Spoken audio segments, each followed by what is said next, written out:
Now, in tough times, a lot of pressure, particularly from your accountants, will say, look, you've just got to cut your expenses. You're spending too much money.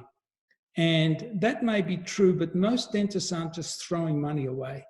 And the problem is, if your expenses are 85% and you're not obviously growing, and if you're if you're not obviously throwing lots of money away, it's really hard to significantly cut operating expenses.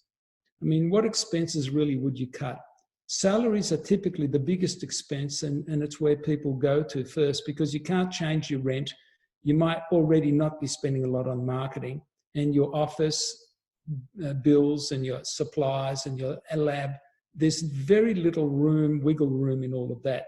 So you're cutting your salaries to make a big difference. You'd have to be very aggressive on the salary cut. So if you cut your salaries, you risk shrinking your profits and demotivating your team and lowering the service. So I'd be very careful about that. I'd caution anybody against hurting the people that you depend on if they're the ones helping you grow the business. And when you look at what people do when they try to cut their expenses, they might do things like having the team chase cotton rolls, you know, how cheap can you get them, or tissues, or some other thing. And that gets your team very busy. They could be helping the patient, which is what my little picture there is. She could be spending time working with patients and increasing that. Instead, she and the rest of the team are aggressively looking to cut expenses. You really need to be growing the practice.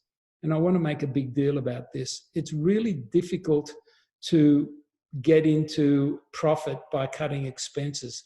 Some dentists, though, are earning 5 times what other dentists are in similar practices. So increasing production is where you're going to get the biggest opportunity. And I want to make a big point about that.